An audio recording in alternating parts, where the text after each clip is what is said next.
¿Están preparadas las familias campesinas de alta montaña en los Andes de Colombia para reconocer cómo reducir el riesgo de desastres y adaptarse al cambio climático? Esta investigación la realiza el Semillero de Investigación Ambiental del Grupo de Investigación Perspectiva Ambiental de la Universidad Nacional de Colombia. El SEAM viene trabajando desde el año 2017 en temas relacionados de sostenibilidad ambiental, conformado por un grupo de estudiantes, profesores, comunidades e instituciones.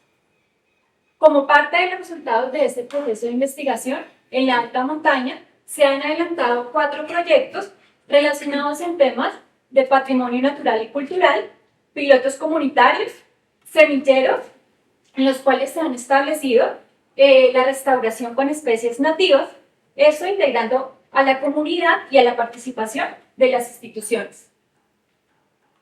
Bueno, nuestra zona de estudio se encuentra ubicada en la alta montaña de los Andes de Colombia, en el Valle del Cauca, en el municipio de Palmira.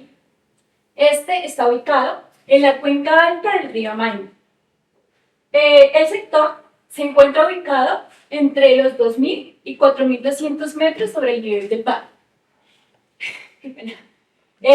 Allí encontramos una población aproximada entre 300 y 450 habitantes aproximadamente, los cuales en sus actividades predominan lo que es la actividad agropecuaria y la ganadera. Es una comunidad que, a pesar de las condiciones de vulnerabilidad, presenta un abandono productivo. Además de esto, hay una alta influencia del conflicto armado. Y algo que podemos observar en gran detalle es que aún en las cimas de la montaña se encuentran áreas protegidas, devastadas por la expansión de la frontera agrícola. Bueno, el día de hoy queremos compartir parte de los resultados que nosotros hemos obtenido a través de estos 2 proyectos de investigación. Uno de ellos es la co-construcción de pilotos comunitarios campesinos para la adaptación al cambio climático y al hábitat sostenible en la alta montaña, con el cual se han implementado pilotos comunitarios. El otro de ellos es el fortalecimiento del semillero de investigación ambiental. Este lo hemos desarrollado en los cuales ya tenemos resultados en los que se han implementado parcelas de restauración en áreas perturbadas de montaña. Esto con especies nativas, y adicionalmente a esto se ha fortalecido un vivero comunitario en la zona. Bueno, incidir en la transformación social del territorio. Este es el objetivo de nuestro proyecto. Esto es lo que nosotros deseamos lograr a través de la co-construcción, la transferencia de conocimiento y la educación. Estos enmarcados en la adaptación al cambio climático y a la prevención de riesgos de desastres. Es por esto que nuestro proyecto parte de la pregunta: ¿están preparadas las familias campesinas de alta montaña en los Andes de Colombia para reconocer cómo reducir el riesgo de desastre y adaptarse al cambio climático? Y desde esta pregunta hemos establecido líneas de trabajo enmarcadas en las alternativas al cambio climático y el conocimiento de la gestión del riesgo del desastre.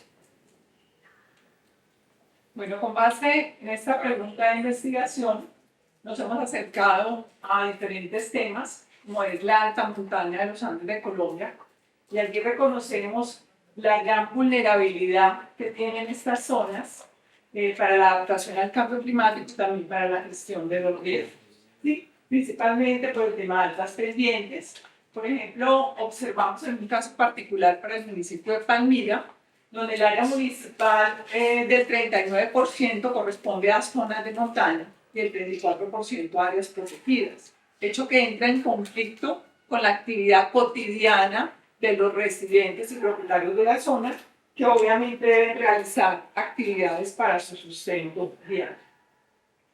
Familias campesinas que tienen unos niveles de educación básicos, ¿sí?, con bastantes restricciones para el uso, digamos, del internet. Población adulta, que predomina en predios pequeños y medianos, que obviamente incrementan la exposición de esta población ante diferentes fenómenos y ante el mismo riesgo. Y por último, otro elemento importante es la Política Nacional de Gestión de Riesgo, que acompañada de otros instrumentos de planes a nivel nacional, departamental y municipal, pretende buscar una gestión del riesgo que sea un proceso social, que trate de asegurar la calidad de vida en el marco del desarrollo sostenible, pero que cuando nos vamos a estos territorios nos enfrentamos, como lo vemos en la fotografía, a una gestión del riesgo que debemos hacer las comunidades, los visitantes e incluso las instituciones para poder resolver, ¿cierto?, las amenazas que se presentan en la zona. La metodología que hemos venido trabajando es un acercamiento de la comunidad universitaria, en este caso el grupo de investigación, a la comunidad campesina y en estos últimos años particularmente a las familias líderes con las que hemos venido adelantando algunas de esas apuestas, a través de un ejercicio interactores, donde tenemos también la participación de algunas instituciones y autoridades ambientales, pero principalmente a través de la estrategia de co-construcción con esas familias que son residentes de la montaña. Y eso también entonces nos lleva a pensar en ese ejercicio de buscar apuestas para adaptarnos al cambio climático, pero también cómo podemos atender esa gestión del riesgo de desastre. Es así como a través de un ejercicio de investigación con información secundaria, principalmente llegamos al acercamiento de estas familias campesinas, reconociendo su territorio, conociendo estas familias y con ellas pudiendo lograr seleccionar algunas apuestas que como acciones concretas nos permitan adelantar y aportar a lo que es la adaptación al cambio climático y con ello también conocer su percepción frente a lo que es la exposición y la gestión al riesgo de desastre.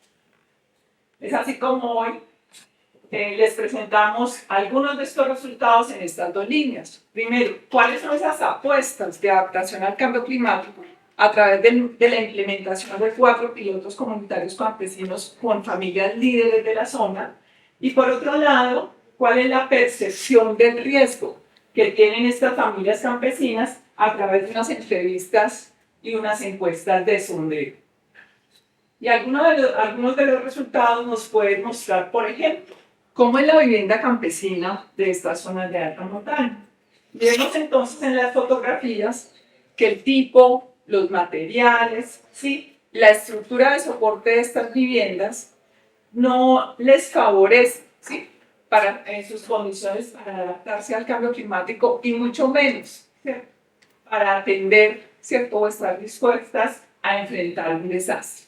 Y no solamente son las condiciones de la construcción, sino también vean en las imágenes laterales e inferior la localización de estas viviendas.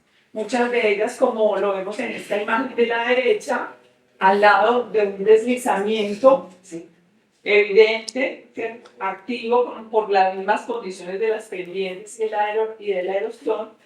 En la fotografía de abajo, localizada sobre la franja de protección de la red hídrica, en este caso un río bastante encajonado que se ve sometido constantemente a temas de avenidas torrenciales, de inundaciones, incluso con respuestas artesanales, como ustedes lo ven en la parte inferior de la fotografía, ¿cierto?, de un muro que pretende contener, ¿cierto?, un río de grandes dimensiones. Pero son las acciones que hacen estas familias líderes en unas zonas con limitadas condiciones cuando se enfrentan a estos desastres.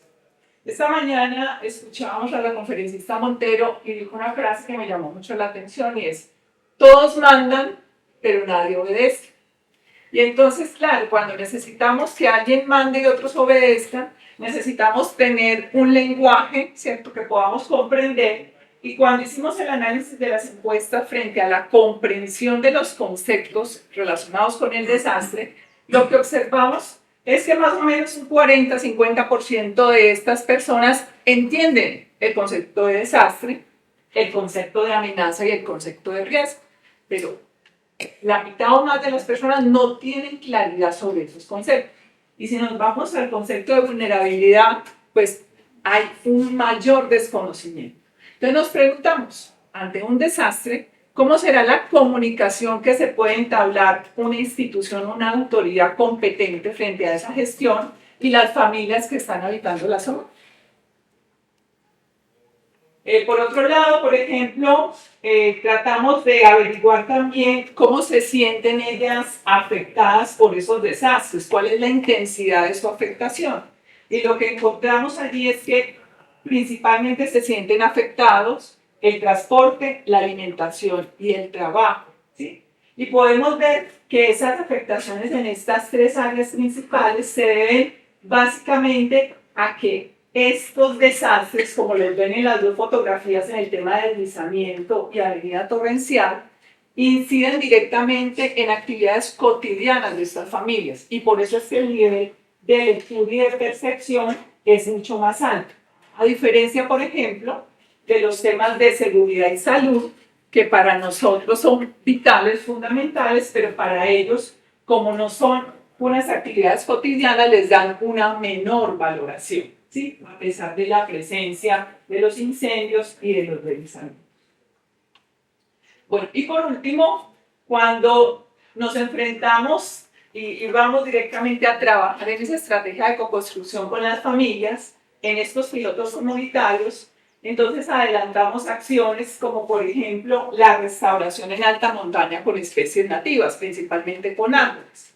Tenemos unas áreas que aunque en el imaginario urbano pensaríamos que están completamente llenas de árboles y protegidas, están completamente deforestadas, ¿cierto? Por esa expansión de la frontera agrícola, y entonces encontramos bastantes áreas perturbadas, principalmente por la ganadería, y hemos implementado con ellos unas actividades de restauración, de reconocimiento de esos árboles como parte de ese patrimonio natural, y observamos entonces cómo esos ejercicios de restauración ecosistémica con esos árboles nativos incrementan ese conocimiento y esa apropiación de ese patrimonio natural, y ellos también logran entender el impacto positivo que esto genera en la biodiversidad y además en la disminución de la afectación de los caudales, de sus cuencas hidrográficas y de obviamente desastres como la erosión y el deslizamiento cuando observamos unas zonas que tienen altas pendientes.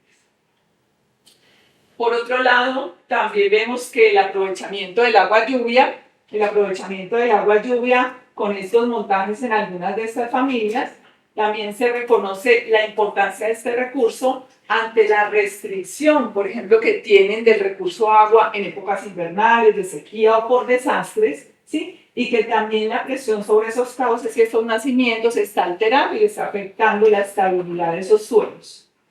El aprovechamiento de los residuos, trabajamos con ellos en el significado de la economía circular, en el segundo uso del residuo, en la separación del residuo y cómo esa adecuación, esa disposición adecuada y ese aprovechamiento reduce el impacto ambiental que tienen las avenidas torrenciales y las inundaciones que por lavado arrastran esos residuos también y los convierten en una magnificación de amenaza.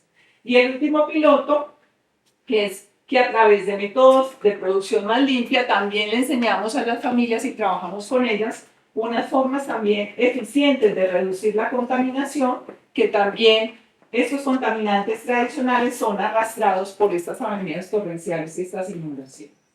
Seguimos trabajando con estas familias, concluimos que una mayor comprensión por parte de las familias de la adaptación al cambio climático y de la gestión del riesgo va a favorecer las relaciones con las apuestas de las instituciones, que los proyectos de los planes nacionales de gestión del riesgo tienen que involucrar la autogestión, que la coconstrucción es fundamental y en esa esencia debemos de enaltecer el rol estratégico que tienen las familias campesinas en ese ejercicio de atención y que estimular el aprendizaje en los jóvenes estudiantes en zonas de montaña es fundamental para abrir posibilidades de otros conocimientos a otras realidades que tiene el país y que debemos de atender entre todos.